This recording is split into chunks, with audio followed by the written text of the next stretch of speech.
La idea es que estemos acá tranqui, nada de nervio, nada de, de estar callados y eso, y que participemos entre todos y yo ser más que nada un nexo con ustedes para que puedan entender esto. Que en sí, ustedes, ¿cuál es la utilidad en sí para el riesgo neumonológico en contexto de una cirugía? Entonces, la clase no es ahora de qué contraindicación o cómo le digo al cirujano que no se opera, sino que paren, se puede operar la mayoría, pero hay algunas cositas que hay que saber previo a la cirugía. Que lo que vamos a ver ahora es más o menos eso y cómo interpretar, porque ustedes se encuentran con esto y por ahí leen lo de abajo, el informe que dice el médico, a veces el médico es medio pajero y informa cualquier cosa. Pero bueno, la idea es que ustedes sepan a ver qué pautas de alarma tienen que tener al momento del estudio.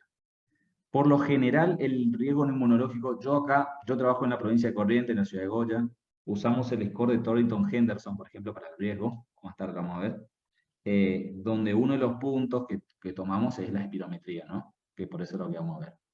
Así que bueno, a ver a quién lo agarro acá. Santiago. ¿Dónde está Santiago? ¿Me escucha? Amplía la pantalla, Mati. Así se... A ver. ¿Amplío? Ya está ampliada, más. Sí, sí, ¿O porque no? se ve como para presentación, viste que en Pará. el costadito abajo. Pará. Ahí está. ¿Ahí ven? Ahí está, perfecto, sí, sí. Listo. Santi, sí, Santi, está por ahí, es un residente de Sí, segundo año. Santi, ¿cómo está? Un gusto. ¿cómo andás, Mati? Un ¿Me- gusto. Bien, ¿me informás de esta espirometría? Para que no Lo veo ahí. que, lo que salga, ¿eh? Tranqui, ¿eh? Em, yo la veo normal, o sea, por lo menos los valores que Bien, yo entiendo, el sí, volumen, el, el FBC, el BF1 y la relación sí, están normales, que es lo que me fijo yo, por lo menos. bien, A perfecto. grandes Bueno, rasgos, ¿no?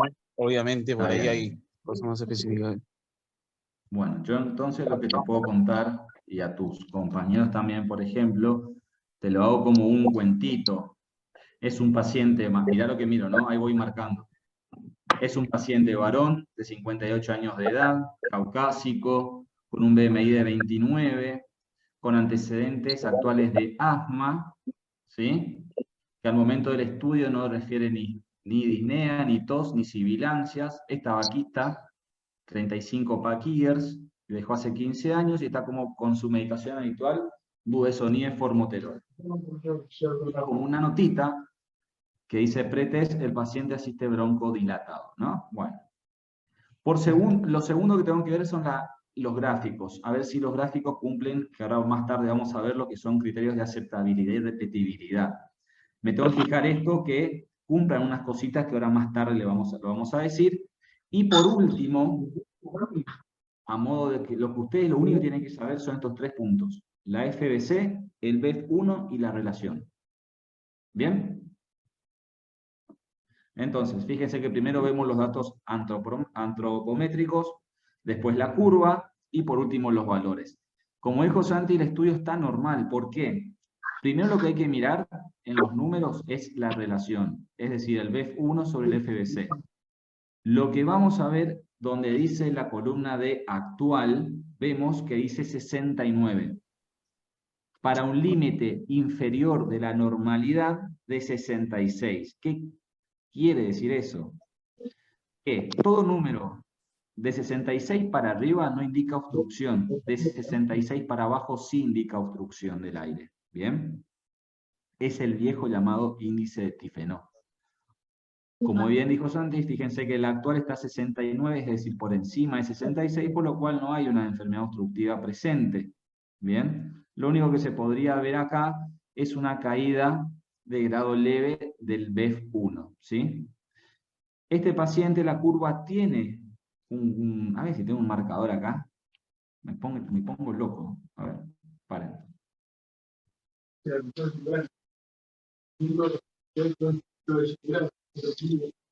A ver. Esperen, a ver. No tengo. Bueno, no importa. Lo que a mí me dice con la curva es que está broncodilatado, que el paciente con la medicación no tiene ningún tipo de de enfermedad activa, ¿sí? ¿Puedo seguir? Sí, tenés el mouse, por ahí se puede ver. No, no sé, no importa, ya está, no te preocupes. Bueno, sigo. Estas son las indicaciones clínicas de la espirometría, que a nosotros los neumonólogos nos caen. Por ejemplo, detección y evaluación de la alteración funcional de enfermedades de vía aérea. ¿Qué significa? Paciente asmático con EPOC, quiero saber cómo está. De primera vez. También hacer un control evolutivo a ese paciente con enfermedades crónicas respiratorias. No solamente eso, ¿no? También tenemos enfermedades intersticiales, por ejemplo. Ver cómo respondió al tratamiento broncodilatador, por ejemplo, en un paciente. Estudiar la hiperreactividad. Punto importante, evaluación preoperatoria, y nosotros tomamos principalmente en cirugía de tórax, que es cuando ahí donde vamos a ver un poquito de manoseo quirúrgico, ¿no? Determinación de incapacidades laborales. Eso se ve muy frecuente en nuestra región, por ejemplo, cuando quieren hacer pensiones que piden que hagamos espirometrías y demás. Diagnóstico y localización de estenosis de vía aérea superior, como por ejemplo estenosis traqueales. Y bueno, también estudios de examen físico rutinario. Esto más que nada por las empresas que piden los estudios laborales y demás. Con respecto a las contraindicaciones, que es lo más importante para nosotros, neumonólogos, las absolutas, obviamente, inestabilidad hemodinámica, o embolismo pulmonar, neumotórax, hemoptisis aguda.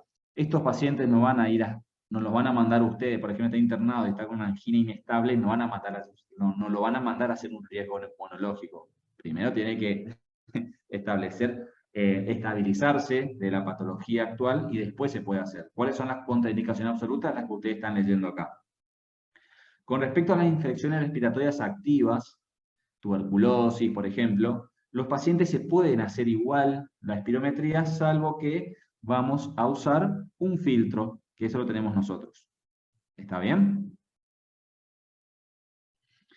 Y las contraindicaciones relativas son, bueno, nada, se puede hacer, depende de la decisión que tome, por ejemplo, el médico clínico con el inmunólogo y el cirujano o anestesista en este caso.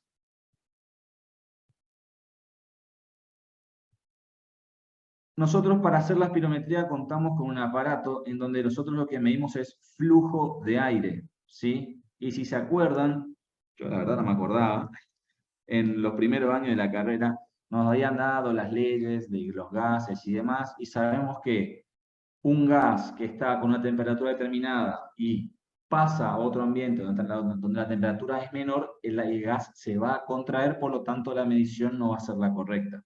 Entonces, nosotros tenemos que explicarle a la máquina, que es la que va a medir el gas, en este caso el oxígeno, el aire, que afuera está haciendo 37 grados, tenemos que medir la temperatura, la humedad y la presión atmosférica. Nosotros como neumonólogos y como técnicos tenemos que hacerlo todos los días estos, ¿sí? Porque todos los días varía algo la presión atmosférica, la humedad y la temperatura. Entonces todos los días antes de arrancar a hacer el estudio, calibramos el equipo. Una vez que, bueno, calibramos el equipo, empiezan a venir los pacientes, lo que hay que hacer es, lo medimos de pie y sin calzado, y registramos la altura en centímetros y sin fracciones. Por lo general se redondea al número entero más cercano. Y siempre medimos con los pies juntos y con la cabeza en posición neutra. ¿Qué es la cabeza en posición neutra? Es esto. ¿Ven? Que el anti-helix esté, digamos, normoalineado al globo ocular. Entonces, le tomamos la medida, lo pesamos, y esos datos cargamos al programa del espirómetro. ¿Por qué hacemos esto? Porque en base a la altura y el peso, nosotros establecemos valores predichos. ¿Qué quiere decir eso? Que en base a la altura, el peso, la edad, el sexo y la raza del paciente, nosotros establecemos que para, por ejemplo, una persona X, se me viene Santiago ahora, que puede medir, no sé, 1,75 m, pesar 70 kilos, tener 20 años, bueno, todas las personas que cumplan esos valores deben tener, por ejemplo, una FBC de 3 litros. Recordemos que el aire nosotros lo medimos en litros. Y cuando hace fuerza, es decir, el BEF sub 1, que es el aire que largo en un segundo, por ejemplo, que sea 2 litros 800. Entonces, en base a eso, nosotros establecemos el porcentaje del predicho. Ahora vamos a ver con ejemplos donde en las columnas se van a ver eso. Entonces, obviamente, a ver, haciendo esto, yo no puedo pedirle un riesgo neumonológico, por ejemplo, a un paciente que está internado en terapia intensiva, ¿sí? Porque obviamente va a tener una contraindicación porque no está hemodinámicamente inestable o tampoco vamos a poder pesar o medir. Y menos aún hacer la maniobra espirométrica, ¿sí? ¿Qué pasa muchas veces? Tenemos pacientes que vienen a la consulta que tienen cifosis, escoliosis, etc. Entonces estos pacientes no lo podemos medir, no lo podemos poner en una balanza y medirle la altura. ¿Por qué? Porque la columna ya está encorvada y es un valor erróneo. Entonces lo que hacemos, tomamos la brazada. ¿Cómo se toma la brazada? Desde la línea medio esternal hacia la mano, ¿sí? Y eso multiplicamos por 2. Y después hacemos una división por un coeficiente que se establece si es hombre o mujer. Y para que la espirometría tenga buena calidad, tiene que tener al menos 3 maniobras. Es decir, que el paciente al menos tiene que soplar 3 veces. Tiene que tener criterios de aceptabilidad. ¿Qué son los criterios de aceptabilidad? Que el inicio sea abrupto, ahora vamos a ver la curva. Que no tenga volumen extrapolado, es decir, que no tenga volumen antes de iniciar la maniobra. Y que tenga un mínimo de 6 segundos el soplido. Y por supuesto de reproducibilidad. ¿Qué quiere decir? 3 maniobras que sean aceptables y que sean iguales entre sí. Ahora te lo voy a contar, lo voy a mostrar. Bueno, como ustedes van a ver acá, el inicio adecuado sería la curva A, un inicio abrupto. Va desde el 0 hacia arriba de manera abrupta y después va cayendo. ¿Bien? La imagen B, ¿qué significa? Que no hizo esfuerzo y largó despacio el soplido. ¿Bien? Esa a mí no me sirve. Y la C, ¿qué hizo el tipo? Sopló, o la tipa, sopló, cerró la garganta y volvió a soplar de nuevo. ¿Bien? Entonces ustedes lo que tienen que ver cuando yo les dije en su primer momento, vean la curva, vamos a ir hasta este gráfico, ven la curva de abajo como el inicio es abrupto y después baja bien. ¿Estamos? Entonces yo al mirar la curva solamente puedo decir, bueno, puedo seguir mirando el estudio. Si ustedes como médicos ven que la curva es cualquier cosa, ya tienen que pedirla que se lo repitan. Bueno, sigo. Me dicen si voy rápido, ¿eh? O no me entienden nada porque hablo medio correntino, entonces me cuesta hablar despacio. Más bien, más bien. Bueno, esto no importa, el volumen extrapolado, esto es para nosotros los que hacemos el estudio. No tiene que ser menor al 5% o menos de 150 mililitros de la capacidad vital funcional. Esto ustedes no lo van a ver, quédense tranquilos, esto para nosotros. Ustedes tienen que, obviamente, el médico que hace este estudio, ustedes deben de confiar que las maniobras fueron aceptables y repetibles. ¿Está? Y otra cosa que le dije de esto de los 6 segundos, ¿qué significa?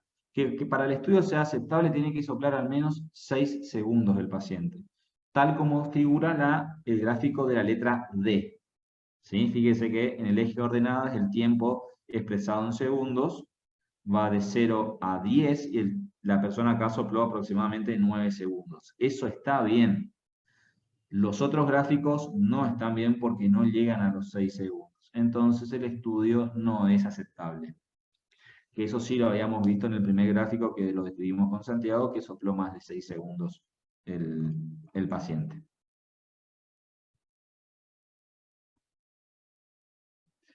¿Y qué hablamos de repetibilidad?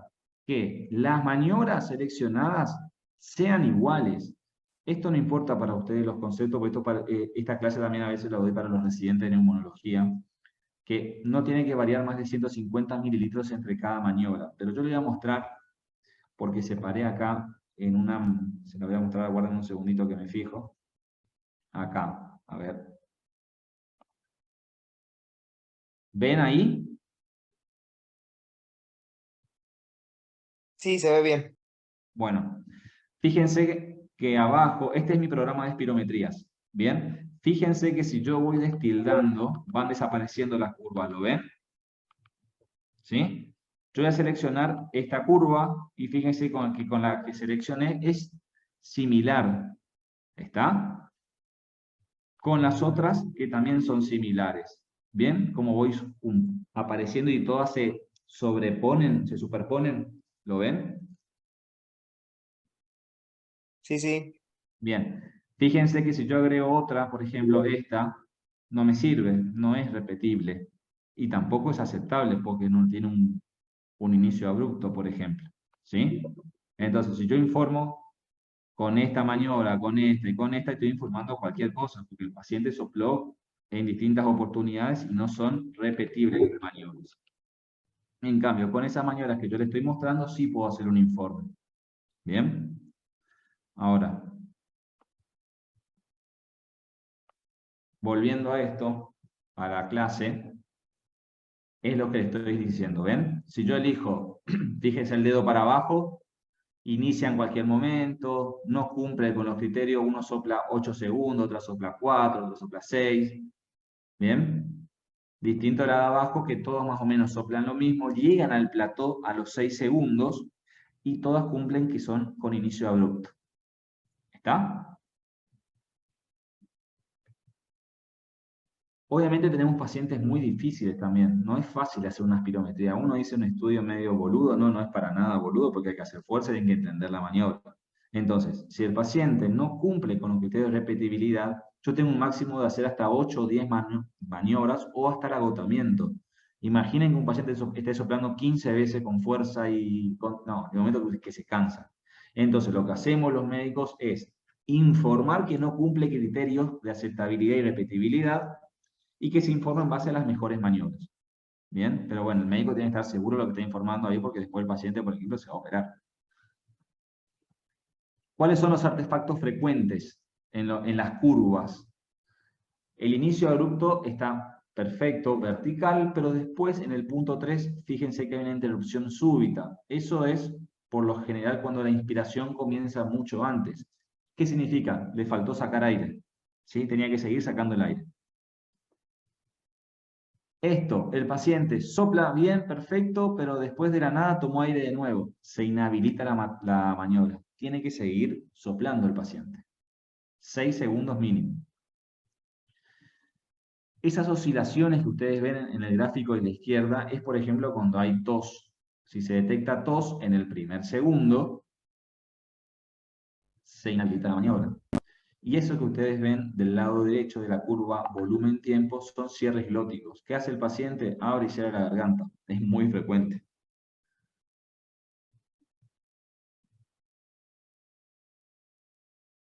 Bueno, esto es nada. Esto, fíjense el cierre glótico también que pasa acá, del lado derecho. Sopla el paciente y de la nada, abruptamente, se hace una meseta. ¿Qué hizo ese paciente? Cerró la garganta y no sopló más, cuando tenía mucho más para sacar. Que se traduce en el gráfico de la izquierda, en donde el punto donde apunta la flecha no llega hasta el final del gráfico.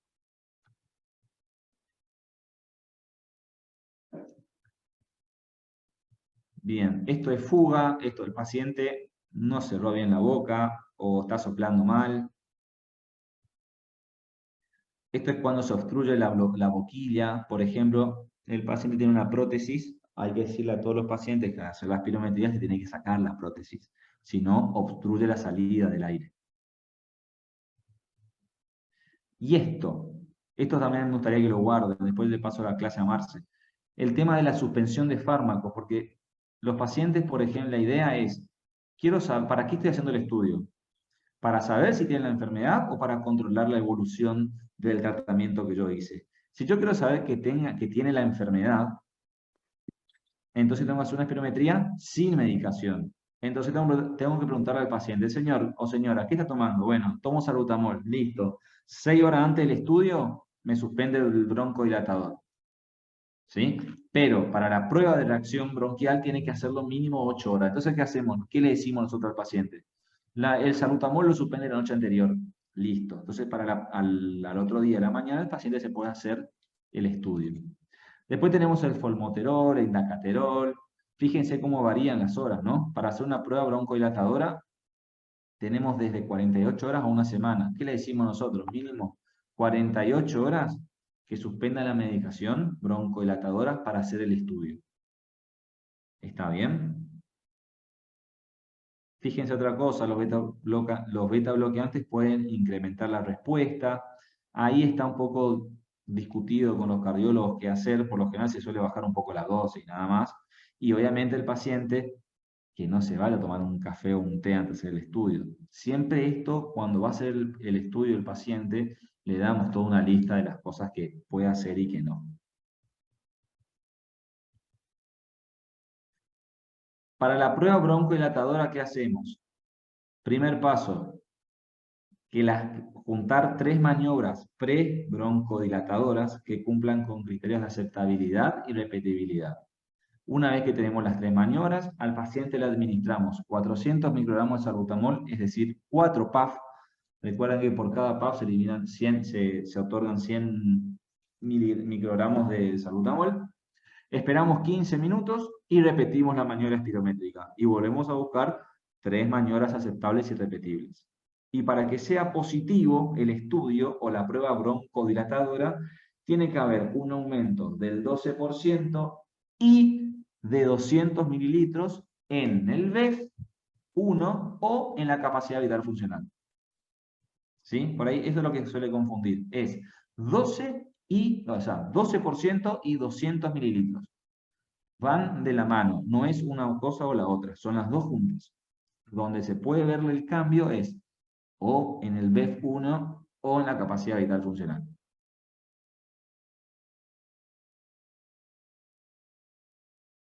Entonces, viendo los resultados, nosotros vamos a ver, nosotros lo que antes tomamos era lo que se toma ahora es el LIN, que ustedes ven ahí, que es límite inferior de la normalidad. Que ese valor a nosotros nos dan las medidas antropométricas que habíamos dicho previamente, peso, talla, altura, etc. Entonces, ¿cómo vamos a empezar a interpretar un estudio? ¿Sí? Tenemos acá dos grandes cosas. Si la relación BEF1 sobre FBC, ahí faltó la F, no pasa nada, es mayor o igual al LIN, entonces tenemos que fijarnos hacia la izquierda si la FBC es mayor o igual al LIN. Es decir, si mi LIN, por ejemplo, es 10 y mi FBC es de 9, entonces estaría indicando una posible restricción pulmonar. Por espirometría no puedo diagnosticar restricción pulmonar. La restricción se confirma con volúmenes pulmonares, es decir, TLC, volumen residual, etc. Y obviamente esos estudios son más costosos. En cambio, si la relación BEF1-FBC no es mayor al LIN, estamos en presencia de una obstrucción, que puede ser AMA, EPOC, etc. Ahora, ¿qué pasa cuando nosotros vemos una FBC baja, ¿sí? Es decir, menor al LIN? Y yo no puedo decir la verdad que el paciente tiene restricción, pero lo que sí puedo hacer es ver algunas cosas, algunos detalles a tener en cuenta al momento de hacer la maniobra.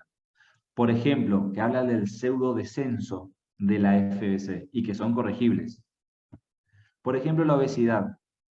Un paciente obeso, que quiere decir obesidad, el IMC o el BMI mayor a 30, la espirometría tenemos que hacerla parados. ¿Por qué? Nada, física, no importa, nada. La grasa abdominal, cuando uno se para, gravedad, baja todo, se puede expandir el pulmón. Si yo lo hago acostado, si yo lo hago sentado, toda esa grasa abdominal comprime el tórax, entonces me da una pseudo restricción. ¿Está bien? Lo mismo pasa con el enfisema. Pero eso no importa, eso pues es otro tema. ¿Y cómo corrijo esto? Lo que tengo que hacer con estos pacientes es, por ejemplo, al señor obeso, lo hago parar y me sigue dando bajo, lo que tengo que hacer es lo que se llama la SBC.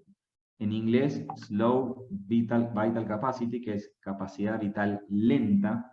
¿Qué significa? En vez de soplar fuerte, para hacer la maniobra, soplamos despacio. Entonces, ¿qué hacemos con esto? Evitamos la retracción elástica que dice ahí. ¿Sí? Entonces puede salir más, ¿cómo te puedo decir? Más lentamente el aire y de esa manera se corrige el valor. Y este es un cuadrito que está bueno en donde podemos ver cómo podemos seguir o diagnosticar una enfermedad a través de espirometría. Por ejemplo, el BEF1 sobre la FBC, ¿sí? Es mayor o igual al LIN, que es lo que dice el cuadro. Si vamos hacia el no, ¿está bien? Vemos la FBC. Si la FBC es mayor o igual al LIN, estamos en presencia de una obstrucción, que es en rojo. ¿Qué hacemos ahí? Diagnosticamos, por ejemplo, una enfermedad obstructiva. Ahora, si poseemos en el hospital donde estamos volúmenes pulmonares, DLCO, todo, podemos seguir con los otros cuadritos. Nada, sepan, ténganlo esto, cualquier cosita ustedes me preguntan a mí, porque ahora como que nos podemos confundir y no es la idea de hacer este cuadrito ahora. Pero guárdenlo y cualquier cosita a mí me preguntan. Ahora,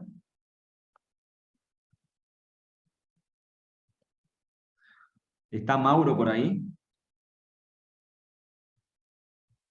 Mauro, mira, nada. Hola Mauro, Hijo ¿cómo de... estás? ¿Está o no, Mauro? Mauro es especialista en tórax. Justo, mira, le pregunté. Ah, mirá, Maurito. ¿Y? ¿Y dónde está Maurito? Nos formó todos nosotros. Acá estoy, acá estoy, acá estoy. Estaba lejos de la ¿Cómo compu. estás, Mauro? ¿Cómo Después que se va, prepare Verónica López. Matías? Un Un gusto. placer. Mauro, ¿me Sí, te podrías estaba informar de escuchando, esta Matías. espirometría? Sí, a ver. Tiene la capacidad vital forzada dentro de lo normal, el BEP-1 disminuido y la relación normal. ¿Sí? O sea, parece un patrón obstructivo. Bien. Aclarando. Fíjate, Mauro, primero miremos lo de arriba, como dije, fíjense, porque muchas veces suele pasar, esto para que practiquen ustedes también, que muchas veces se confían que que el médico o el técnico hizo bien todo. Entonces, fíjense si el paciente Enrique, por ejemplo, coincide con el sexo, pues te pueden poner Marta, sexo masculino, y estamos en un problema, porque ahí se inhabilita el estudio completo, porque los valores predichos no van a ser válidos, ¿sí? Entonces, fijémonos siempre primero, lo que yo siempre pincho mucho, los valores antropométricos y los datos filiatorios. Bueno, después, con el tema de la espirometría en sí, recuerden, primero miramos la curva. La curva dentro de todo está bien, sopla más de 6 segundos. Eso es una curva bastante obstructiva. Y después vamos a los valores. Lo primero que miramos de los valores es la relación con respecto al LIN. Acá se dice LLN porque está en inglés. El LLN para este paciente es 59 y el actual es 54.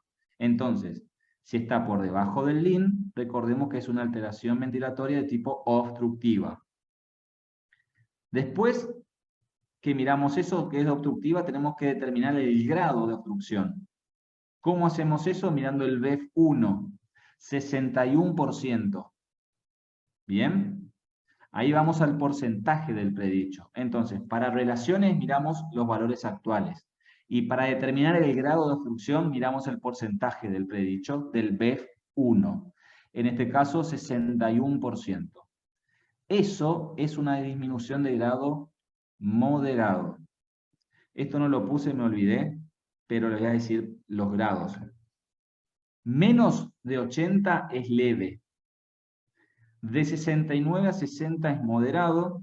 De 59 a 40 es severo. Perdón, de 59 a 50 es severo. De 49 a 35 es muy severo y después ya es extremo. Entonces, la idea es ver el grado. Esto es moderado. Y después, ¿tiene respuesta o no tiene respuesta? Broncodilatadora.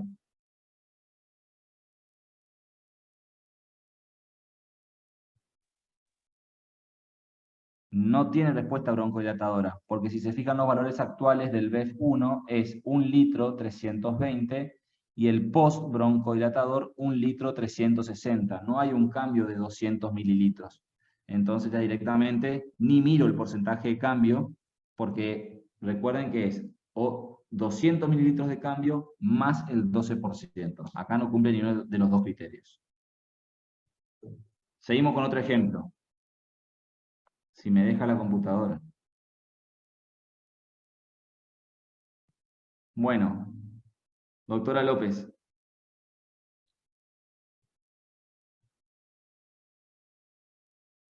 No está la doctora López, me parece. ¿Me escuchan o no? Sí, ¿no? Sí, se escucha. Verónica López es No está. anestesióloga del Hospital ¿Se fue? Posadas, No, se fue pero me parece que se escapó. Así son, sí, sí, así son los del Posadas. Bueno, no importa. Vamos con Raúl.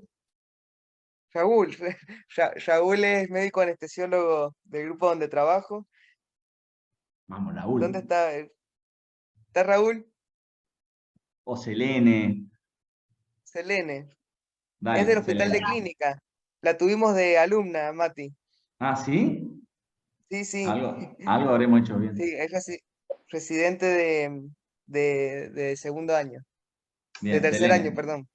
Tercero. Te Sele, escucho. Sí, ¿Cómo bueno, estás? hola, ¿cómo estás? Bueno, primero vemos el nombre y el apellido, que coincide con que es mujer. Bien. Es para un Perfecto. prequirúrgico. Tiene Bien. disnea cuando camina más de 100 metros, no tiene tos, es tabaquista. Y bueno, la espirometría en el gráfico parece normal. Tiene una relación BFSU1 FBC de 87. ¿Para un Y LIN de cuánto? para Un límite un inferior de la límite normalidad. inferior de la normalidad de 69 y un Perfecto. límite superior a 89, o sea, está dentro de lo normal. Bien, perfecto. Y después el BEF-1 Sí, es del 105% del normal. predicho y Bien. no modifica después del broncodilatador. Perfecto. Así que Esta parecería, espirometría para vos, ¿cómo sería? parece ser normal. Perfecto. Espirometría normal. ¿Está? Muy Sí. bien. Perfecto. A ver este.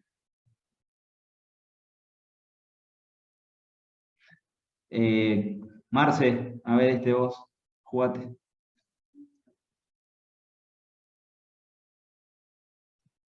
a ver, si no entran los chicos, que hacen un ruido bárbaro.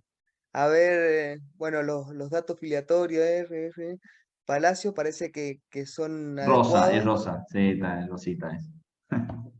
Rosa, se ve medio ahí rosa. Después las curvas abajo, parece que son reproducibles, que están todas Bien. parecidas, más de 6 segundos. Y Bien. después el BEP sobre capacidad vital. Sí. Este paciente tiene 95 para un prodicho del 80, así No. que Acordate que miramos el valor el lunes, actual, no el porcentaje del predicho de la relación, sino bien, el valor. 70, el lunes 70 y él tiene 77, así que Perfecto. estaría bien, por lo menos no tiene una obstrucción. Bien. Después el BEF, Y ahí tenés que mirar el FBC. Fíjate el porcentaje del predicho. Si es mayor del 80%, está normal.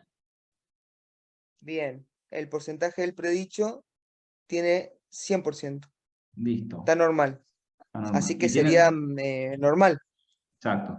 Un dato que les doy es cuando van a mirar los valores, me fijo la relación. Si la relación es obstructiva, voy directo al valor del porcentaje del predicho del BEF1. Entonces digo, bueno, una obstrucción de tal grado. Si la relación es Bien, normal, directamente voy a la FBC, porque descarté el obstructivo, tengo que ver si hay una posible restricción y me fijo si la FBC es menor del 80%. ¿Por qué digo el 80%? Porque valores menores al 80% coinciden con un valor menor al LIN. ¿Está? Como que bien, igual así. Mati, perdón, por lo que Sí, vos explicaste, sí. puede ser que no podemos diagnosticar patrón restrictivo con una espirometría, por más que vos Con me digas esto, que el BEF sobre el TIFENOU, que sea sí. bajo y perdón, que sea normal con una capacidad vital forzada baja, no puedo diagnosticar obstrucción, No. restricción. Restricción. No, para la restricción se confirma siempre con volúmenes pulmonares. ¿Está bien? Que se hace con el Bien, bien, plethysmógrafo y perfecto. otras cosas. ¿Sí?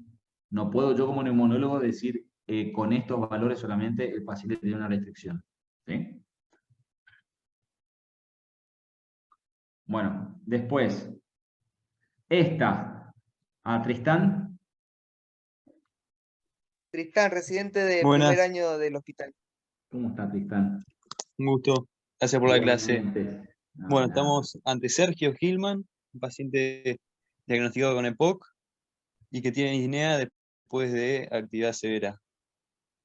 Bien. Es fumador, ex fumador, dejó hace 23 años y bueno, tiene un BMI de 44,5. O sea, un paciente obeso, Bien. grado 3. Y bueno, en la Bien, curva vemos reproducible la curva, Sí. pero bueno, con una curva obstructiva, ¿no? Bien. Y bueno, después vamos al FEB1, No. ¿Qué vamos a hacer? FBS. Primero la relación. ¿Cómo Claro, la está? relación. El límite inferior sería 65 Sí. y el actual sería de 51. Perfecto. Entonces, hay una obstrucción. ¿Estamos? Claro, moderada. No. Fíjate el valor del BEF1. ¿Qué valor del porcentaje del predicho tiene? Claro, un 38.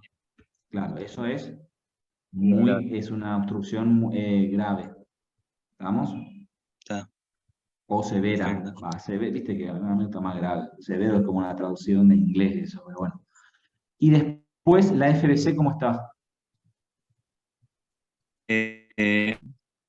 La FBC, el límite inferior sería 2,46 litros ¿Sí? y tiene un actual de 1,76, un 56%. 56. Está baja. ¿Estamos?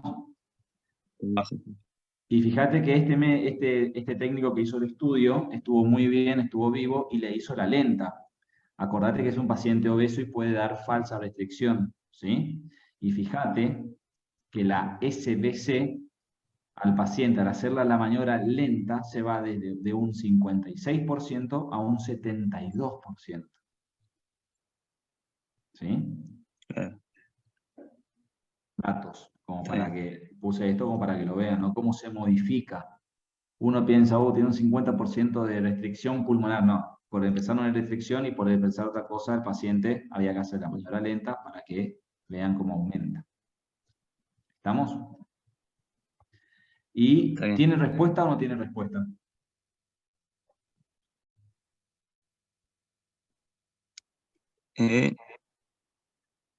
No tiene respuesta. Tiene un actual de 58 y tendría que ser Fíjate que de mayor de el 12, BEF de mayor a 200 mililitros. mayor 200 mil, fíjate que tiene el BEF1 de 0,90 se va a 1,100, o sea, 200 mililitros, justo. Ah, mirá. Sí. Y un cambio mayor al 12%, y acá tiene más 21. Está bien. ¿Ah? No, Entonces sí, tiene siempre, respuesta. está bien, está bien. ¿Sí? Bueno, O sea, siempre en el P1, no en la relación. Está bien. sí, Me sí, gusta. sí. Muy bien. Está. Bueno, acá vamos a hacer un parate más que nada porque nosotros lo que vamos a ver, el otro va a ser un poquito más rápido. Aguarden un segundito. Este es el riesgo neumonológico que hago yo, por ejemplo. ¿Lo ven? ¿Lo Sí, ven o se no? ve. ¿Se ve? Sí, Bueno, se ve. fíjense que pongo los datos del paciente, la edad, el diagnóstico prequirúrgico, en este caso era una paciente mujer con un tumor gástrico, con antecedentes respiratorios, tabaquismo pasivo, atopía, bueno. Lo que yo pongo es, si tiene medicación respiratoria, el examen físico, que es lo que veo al momento de la consulta, un estudio de imagen para que ustedes sepan qué hay en la imagen y si es preocupante o no. Cuando vas al día está bueno. La espirometría, los valores, y uso el score de Torrington-Henderson. Bueno, en base a esto yo evalúo, el score es un valor de 5, ¿no? Y si ustedes se fijan abajo a la derecha, un poquito más arriba ahí, que fíjense que tiene de 0 a 3 puntos, el riesgo es bajo, 4 a 6 puntos moderado y 7 a 12 puntos alto. Mientras más puntitos suman, obviamente acá, más suma acá, y nosotros ponemos, en este caso, por ejemplo, lo que yo pongo es un paciente de grado moderado para la edad de la paciente, y se sugieren medidas estándar y cuidados postoperatorios inmediatos, por ejemplo, unidad de cuidados intensivos. ¿Está? A veces ustedes me hacen caso, no me hacen caso, bueno, eso ya quedan ustedes. Lo importante acá que es, por ejemplo, me viene a mí un paciente, ustedes tienen un paciente asmático, ejemplo, que se va a operar de, no sé, litiasis vesicular. Y ustedes tienen que poner anestesia general. Y me piden a mí, Matías Carpio, un riesgo neumonológico. Bueno, yo lo que tengo que ver, más que nada en ese paciente, es si está adecuadamente controlada su enfermedad. ¿Sí? Si el paciente está con una espirometría normal, no tiene síntomas, no tiene exacerbación, el examen físico es normal, el riesgo va a ser bajo. Por lo tanto, las complicaciones, más que nada posoperatorias, van a ser bajas. Ahora, por ejemplo, si hay un paciente, pongo siempre el mismo ejemplo, asma, que viene acá, se va a operar la vesícula y está con sibilancias, mala adherencia al tratamiento, mucha exacerbación, una espirometría obstructiva, ese paciente de por sí tiene un grado más, va hacia más moderado o alto, ¿sí?, de complicaciones posoperatorias. ¿Y cuál es la complicación postoperatoria que me puede pasar? Y bueno, que ustedes, el paciente se intube y la verdad que va a ser muy difícil al paciente después, va a tener un winning dificultoso, porque la enfermedad, el asma, por ejemplo, el EPOC es una enfermedad inflamatoria, inflama el pulmón. Usted al colocar un tubo también van a inflamar o van a desencadenar una respuesta inflamatoria. Entonces, inflamación más inflamación va a ser un quilombo y el paciente, en vez de estar intubado 2 días, va a estar intubado 20 días, traqueotomía y todo el quilombo. Entonces, en estos pacientes hay que tener cuidado. Cuando van a hacer un riesgo neumológico, más que nada los residentes, yo siempre digo que vayan, y aunque esté el riesgo neumológico, vayan y revisen al paciente, vean cómo están previo a la cirugía, auscúltenlo para ver si no tiene sibilancia o no. Si el paciente igual se tiene que operar, el paciente se va a operar igual, pero lo que digo es, hay que tener cuidado en estos pacientes porque hay que hacer un tratamiento previo. ¿Qué tratamiento previo? Tratar como una crisis asmática. 5 días previo a la cirugía habría que darle un tratamiento de corticoides vías orales, de corticoides orales y nebulizaciones, por ejemplo. ¿Sí? Hablo de esto, aplica para pacientes de EPOC, para pacientes de asma, en donde 5 días previo a la cirugía se da un pulso de corticoide de 40 miligramos de Delti por 5 días, y cuando se interne, 48 horas previas, por ejemplo, a la cirugía, hacer nebulizaciones con salbutamol y pratropio. Bien, como para que llegue lo menos inflamado posible al acto quirúrgico. ¿Me explico? Sí, perfecto. ¿Tá? Entonces, ¿por qué también es importante la espirometría? Para que ustedes vean.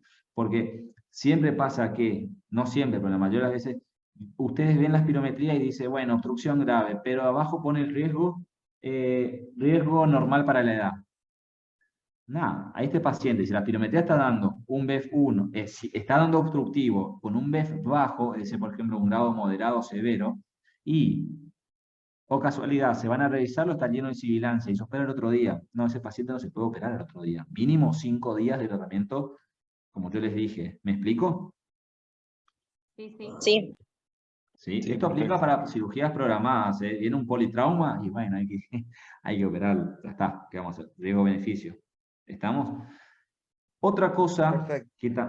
otra cosa muy importante que no miden con espirometrías y está muy subdiagnosticado son las apneas del sueño. Bien, este paciente que vimos el obeso, el último caso, ¿sí? Yo puedo decir, bueno, obeso, y le diagnosticaron apneas del sueño al señor, y no. Las apneas del sueño, si no son tratadas, también tienen muchas complicaciones en el postquirúrgico o en el intraoperatorio inclusive. El paciente se puede parar si hace una reacción inflamatoria o algo. Entonces, a estos pacientes lo que nosotros recomendamos como neumonólogos es que haga al menos un mes de tratamiento con el CPAP, es decir, con el equipo de presión positiva, para luego operarlo. Si se puede, obviamente. Ejemplos. Paciente que se va a hacer el bypass gástrico. Viene a la consulta, doctor, mandá a hacer todos los estudios prequirúrgicos, los riesgos y demás. Neumonología perfecto, porque no tiene asma ni EPOC, está re bien, cardio también, laboratorio también, todo. Le preguntás apnea del sueño, no me hicieron nada. Lo mandás a hacer una poligrafía, apneas de grado, no sé, con un IAH, o decir, el índice de apneas, hipopneas mayor a 30. Es decir, un AOS, perdón, severo, y no está tratado. Ese paciente no se puede operar en el corto plazo, ¿sí? Tiene que esperar al menos un mes tratado con equipo de presión positiva, y después se revalúa. ¿Está bien? Sí. Perfecto, Mati. Sí, sí. Bien. Bueno, ¿alguna duda hasta ahora? No, no. Verónica López no se conectó más, Marcelo. Pero primero tenemos que tener el diagnóstico, ¿no? El SAOS, con la polisonografía. Exactamente. Si vos ves Ah. un paciente obeso que no tiene diagnóstico de SAOS, lo ideal y recomendable es que vos le pidas primero el estudio. ¿Sí?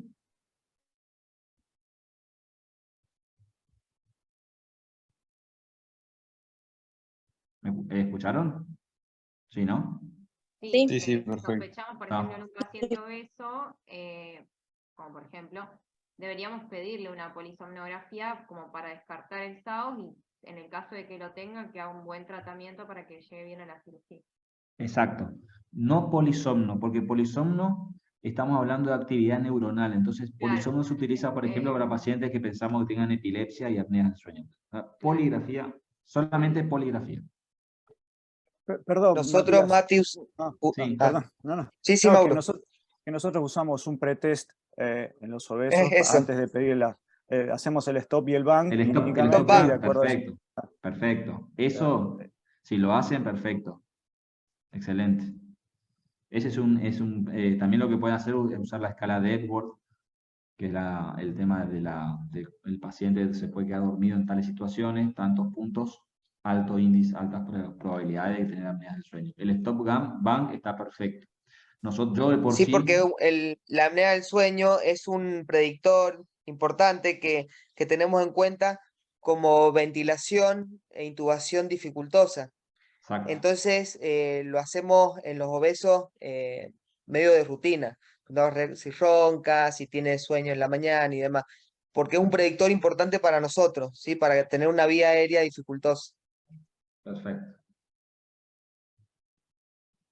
Bien. Y, perdón, y para aportar, ¿no? En el algoritmo, digamos, que se usa para saber si es un paciente que va a tener estas dificultades, es muy importante la espirometría también, porque yo prometo que ahora, Matías, voy a mirar a ver, o voy a preguntar cómo hace la espirometría en nuestro hospital a los obesos, si le hacen la espirometría lenta, no lo sé, y si lo sientan o los paran, tampoco lo sé, lo voy a preguntar, porque es frecuente que nos informen restricción en los obesos, también depende del BMI que tiene, pero es frecuente que nos informan restricción, y a veces obstrucción, y leve, y que no le damos mucha bolilla, porque en general eso tiene que ver con el atrapamiento dinámico que suelen tener, que es lo que nos sirve a nosotros durante la ventilación mecánica para saber cómo tenemos que hacer la estrategia de ventilación.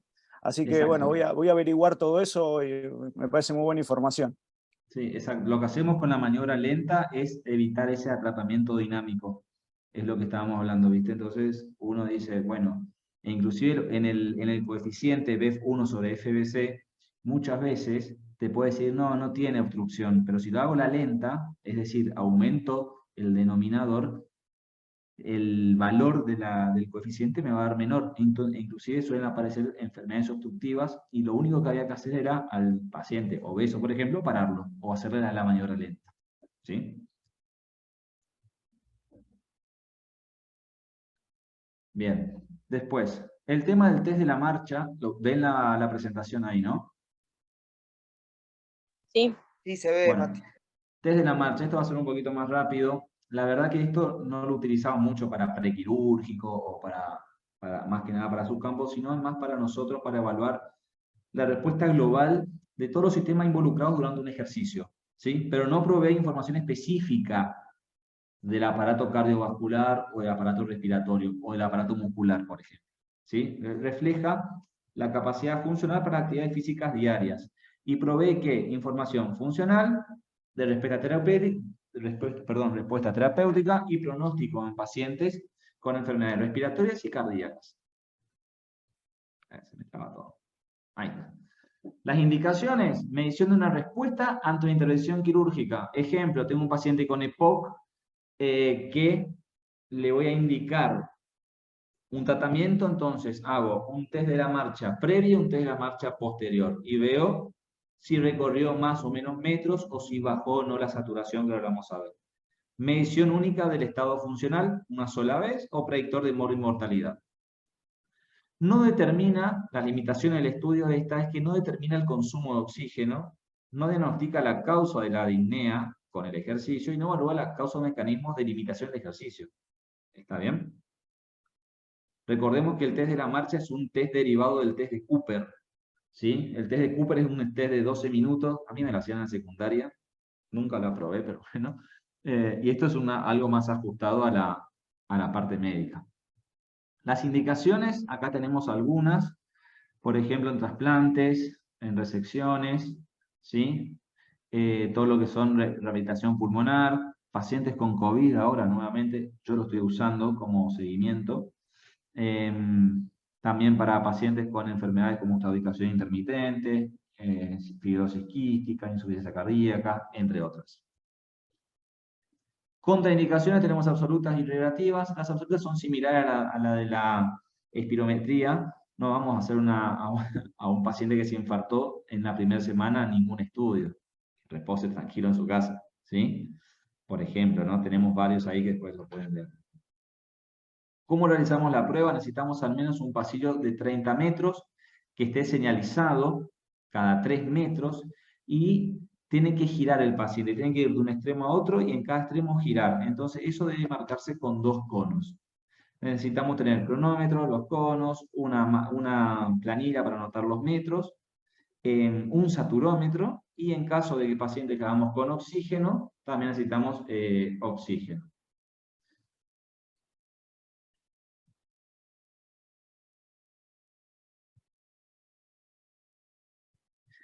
Con respecto, esto es lo que como técnico o como residente lo hacíamos, cada minuto tenemos que ir hablándole al paciente para evitar que el ritmo no disminuya. Yo siempre digo que el ritmo tiene que ser como que estoy yendo al banco y se está cerrando, entonces estoy caminando rápido. Ese es el ritmo que tengo que llevar en la prueba de 6 minutos. Al inicio de la prueba tengo que preguntarle al paciente si le duelen las piernas o no, en base a una escala, y si siente falta de aire o no. Que eso se anota todo después al final.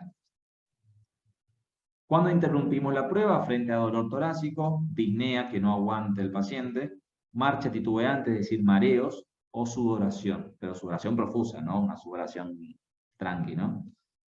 Que tenga calambres, por supuesto, o que la saturación de oxígeno baje un 80%. Entonces, los resultados que tenemos nosotros, el resultado primario es la distancia caminada en 6 minutos. Un paciente con EPOC que antes de iniciar un tratamiento me camina 300 metros y después lo controlo y me camina 450 metros, me está hablando de que hubo una mejora significativa en su estado funcional. Y los resultados secundarios son la saturación, la frecuencia cardíaca, el grado de disnea y fatiga, y si tuvo detenciones o no. Lo que nosotros tenemos es la medición del oxígeno que se tendría que medir en forma continua. Esto a veces es medio difícil porque al paciente o vuela el saturómetro por cualquier lado, o no se lo puede poner, o no se registra. Entonces lo que hacemos principalmente es, por ejemplo, al inicio y al final, y con una medición en el medio. Pero yo, por ejemplo, lo mido todos los minutos, porque tengo el saturómetro o el oxímetro con un elástico, y me queda bastante bien a los pacientes, y lo puedo medir sin problemas. Por lo general no hace falta la prueba de práctica, ¿sí? Y más que nada hay que ver esto por el tema del efecto aprendizaje. Es siempre el paciente ver si corre o no corre bien, entonces estar al momento de hacer la prueba, ir viendo si el paciente disminuye o no la caminata, o si camina más rápido o no, es más que eso, pero no hace falta un estudio de práctica para que empiece. Esto no importa. Con respecto al oxígeno suplementario, el paciente lo puede llevar en el hombro o con un carrito. Siempre digo que no se lleve un concentrador fijo, porque pesa bastante. Tiene que ser lo más liviano posible. Y esta es la escala de Borg que solemos utilizar nosotros. Le decimos, señor, no le mostramos el número, sino que lo que le mostramos es, bueno, le duele, ¿qué sensación de falta de aire tiene? 0, le decimos nada, 10, está internado en terapia intensiva, y 5 es cuando terminó de jugar un partido, y bueno, te dice un 2, listo, perfecto, anotamos. Eso al inicio y al final, entonces evaluamos si la disnea progresó o no. Entonces, resumiendo, es una prueba simple, reproducible, de bajo costo y segura para los pacientes de cualquier estadio de enfermedad. Medimos la capacidad funcional y cambios post-intervención terapéutica para predecir mortalidad. Y obviamente se deben utilizar instrucciones estandarizadas y frases de estímulo, que es lo que habíamos visto previamente, estandarizadas. El resultado primario es la distancia caminada en 6 minutos, y la saturación más baja es un importante marcador de severidad de la enfermedad y pronóstico. Por ejemplo, en pacientes con fibrosis pulmonar, la desaturación por debajo del 80% es un factor alto de mortalidad. Y ahí terminamos. Gracias, Mati. Muy linda la clase. La verdad que nos vino bien para repasar todos estos temas. Bueno, chicos. Mauro, vos que estás, que gracias por conectarte. Y No, bueno, Mauro por nos favor, un enseñó a placer. todos por la espirometría y todo el tema de evaluar los resultados para la cirugía de tórax. No sé si querés Justito. agregar algo de esto que seguramente Mati no lo maneja, pues son valores que nosotros tenemos en cuenta para ver si es operable, no es operable el paciente, para que le quede el concepto por ahí a los chicos para recordarlo.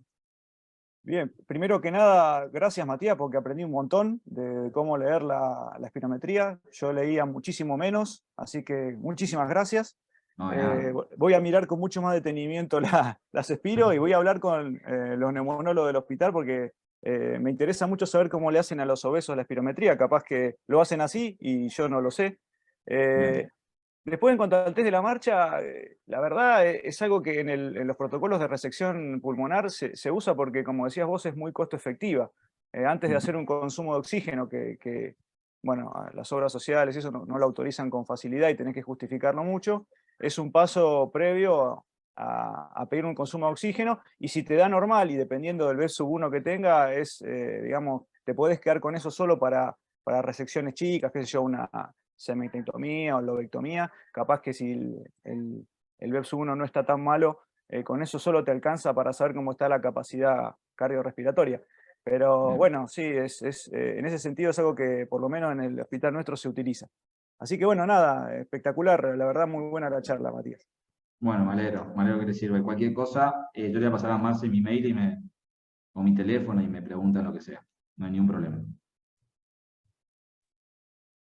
Bueno, muchas gracias, Mati, de Bueno, verdad por el chicos. tiempo, porque todos sabemos que los médicos tenemos poco tiempo y haber destinado para preparar la clase y para brindarla a anestesiólogos y residentes que nos conectamos, creo que nos fue de mucha utilidad. Yo también aprendí mucho para leer las espirometrías, que siempre viene bien y siempre viene el paciente con la espirometría, que hay que sacarle todo el jugo posible.